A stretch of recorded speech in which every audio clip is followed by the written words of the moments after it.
turn this into this. I'm the Great British Chocolatier and you're watching Chocolate Plus.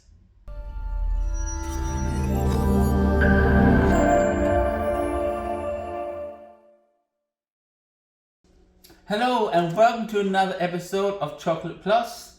My name is Mark and I forgot to turn on the light. Hold on.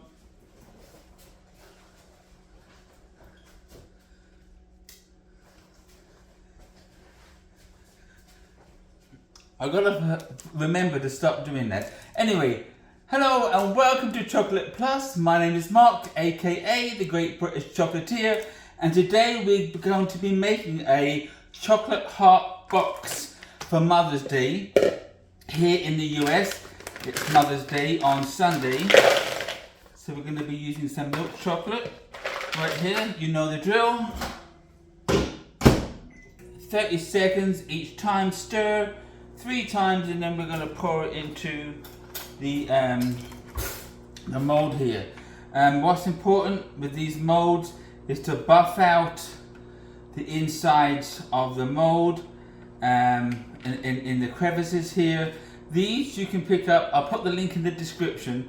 I believe it's confectionaryhouse.com. You can pick some of these up. They have some different variations of it. But this is a unique chocolate gift to give for Mother's Day. I'm making it out of milk chocolate, which I probably already said. What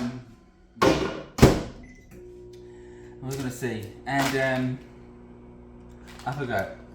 But anywho, you can put chocolates inside of this. We're going to be making a couple of chocolate treats to put inside of this chocolate box.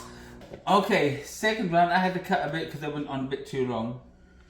So round 2, you stir it around, and the reason why we stir it around is that you really want to distribute that heat, so it's not all focused in one area. I wouldn't worry about the chocolate on the spoon as it flies all over the place, because this will melt off in the last run. So there we go. Let's do that. Now, if you're wondering, I don't know if I've said it before, why do I use a plastic bowl as opposed to glass? Well, glass can get very hot in the microwave, and it could burn the chocolate, it could burn your hands, and because the heat resides in the glass or ceramic, and so if you put it in there 3 times at 30 seconds, the glass will probably just get overheated for the chocolate, and you don't want that because you can scorch the chocolate.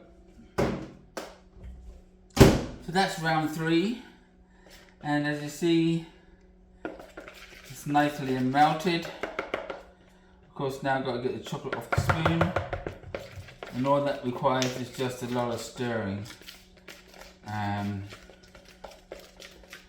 just to get it to temp.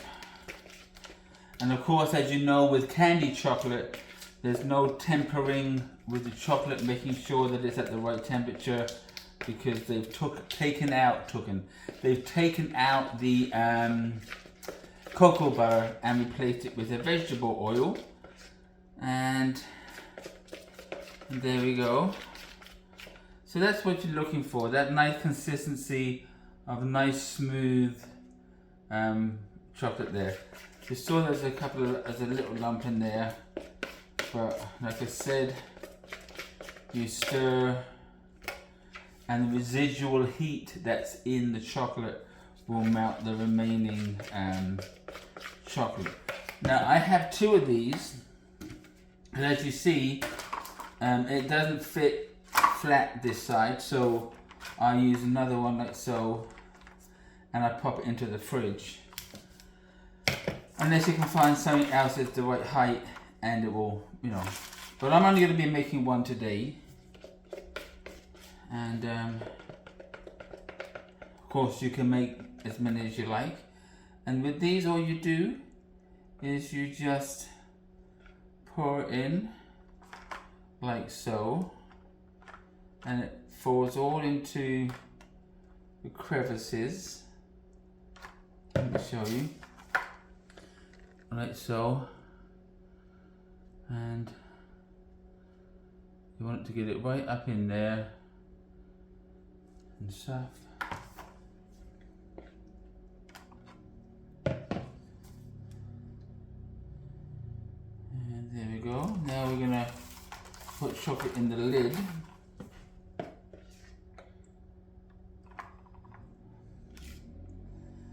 And as you can see, this is 12 ounces of chocolate, and it's probably going to take a good 10 to 12 ounces of chocolate to make.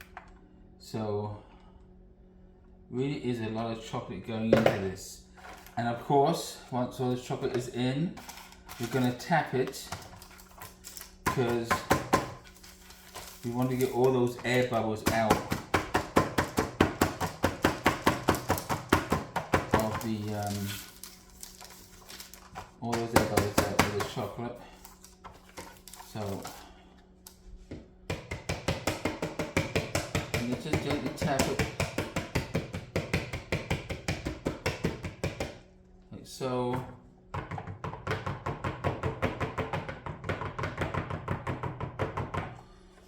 And you can get the spoon. I'll get the fresh one. And then you can just tidy up the edges a bit, like so.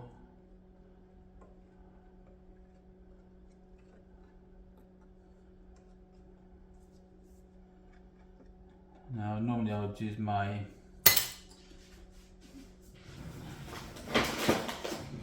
scraper, but there you go. I think we're good. Okay, so this goes into the fridge about 10 to 15 minutes. You really want to firm it up, and then I'll see if when it starts pulling away from the mold, that's when you know that you can take it out. So I'll be right back when it's done, so hold on to your seats. Okay, while that's in the fridge, I thought we're going to use the rest of this chocolate, and we're going to fill it in these little cake cups here, mini cake cups. And I've got the leftover of the caramel, so I'm going to soften this up a little bit for 15 seconds. In the meantime, I'm just going to spoon in the chocolate in here, because what we're going to do is create a shell.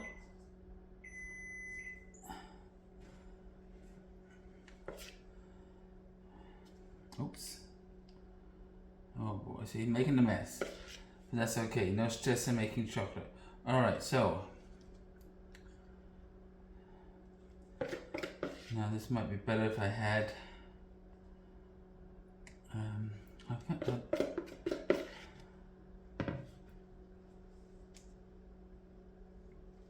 let me get, I got one here. Got a silicone mold tray. But what we're going to do with these is we're going to make a shell.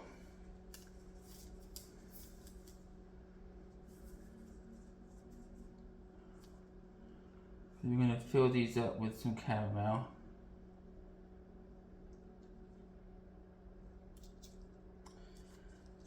Try to get as up to the side as I can, like so.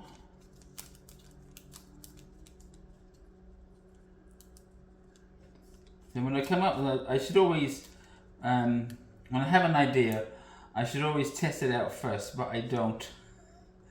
I always record it as I go, but that's okay. Alright, so we've got this, and then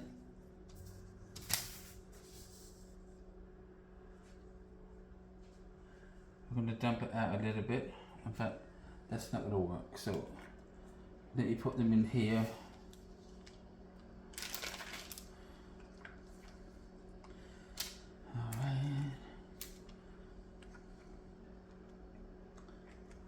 That's in the shop. So I'm putting them inside here. The only time I ever use silicone is when I'm doing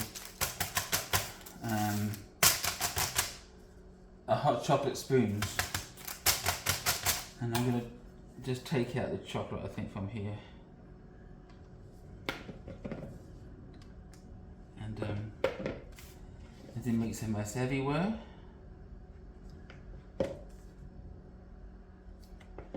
And let's see if this works. Alright. Okay. Now we're going to just get it up on the sides, because we are going to fill these with caramel. Or if you don't like caramel, you can use nuts. You can make these into anything that you want.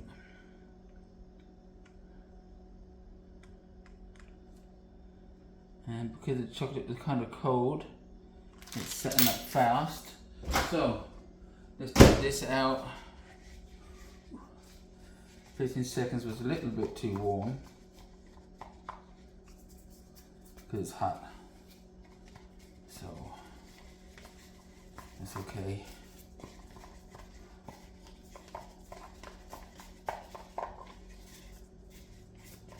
Just stir it around a bit.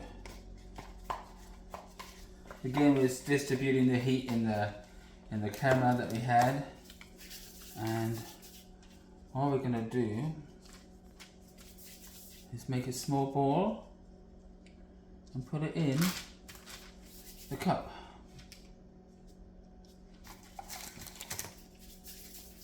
Small ball, put it in the cup like so. So they become like caramel bite cups. I've got some sea salt. I'm going to sprinkle it on top.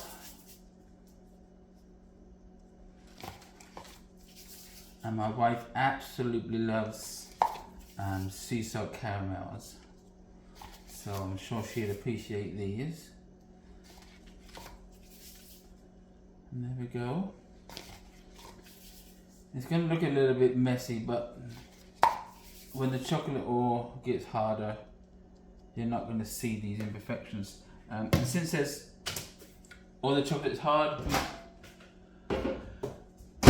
put it in there for 15 seconds so that we can coat the top, and we are good to go. So let's get that done, and then by the next time I come back, the chocolate heart should be nice and solid.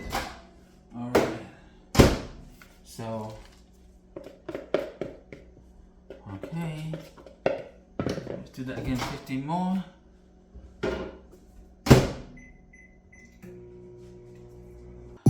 Okay, I thought I'd just speed this part of the video up. I simply capped them off with the chocolate, then sprinkled them with salt, and that was about it. So very simple process, and let's get back to the video.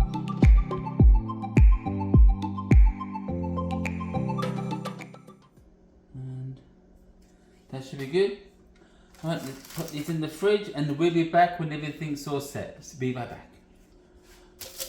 Okay, and we're back. I should have cleaned up. I normally always clean up. Okay, so let's get these things out of the way. I have to be real. I put these in the freezer just to make sure that I can get them out of the mold. Oh, look at this. Now, of course, we're going to clean up the edges a bit. And the hardest one sometimes is this one. Oh, look at that. It comes straight out. And this is the that's the chocolate box that we have here, and this is the lid.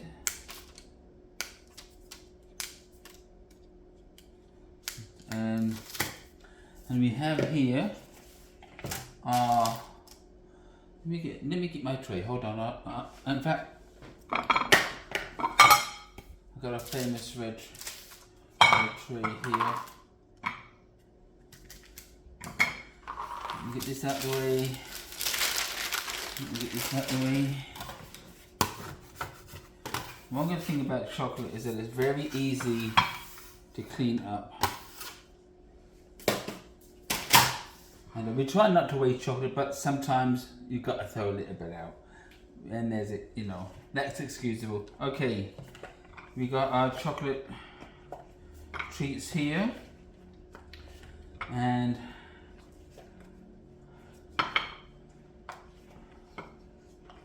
these are our caramel soda caramel bites, and of course, because I made them in there, I made them too tall, but only 3 will fit in.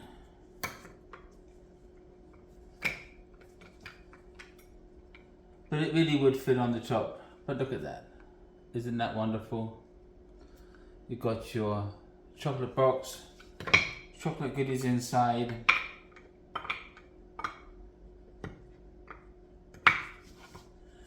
Okay, so here's the end result. We have our chocolate box and our chocolate treats, which are the soda caramels, which we're going to put inside it. I hope that you enjoyed the video. If you do, don't forget to hit that thumbs up button. If you haven't subscribed, now's a good time to do that, and hit that notification bell, which will let you know when a new video has been uploaded. Okay, before we go, I want to shout out to 3 wonderful people. First, my beautiful wife, mother of our children, Naisha. I love you and thank you for being such a wonderful wife and an amazing mother. And daughter to my mom in England, Elizabeth. I love you. You're the best, you're the greatest, and I thank you for everything that you do. And for my mother-in-law, Nori, over here in the States, I thank you for your wonderful love and care, and you're all doing a terrific job, and we all love you. Okay, so to all the other mothers out there, happy Mother's Day, and have a great day. Bye-bye.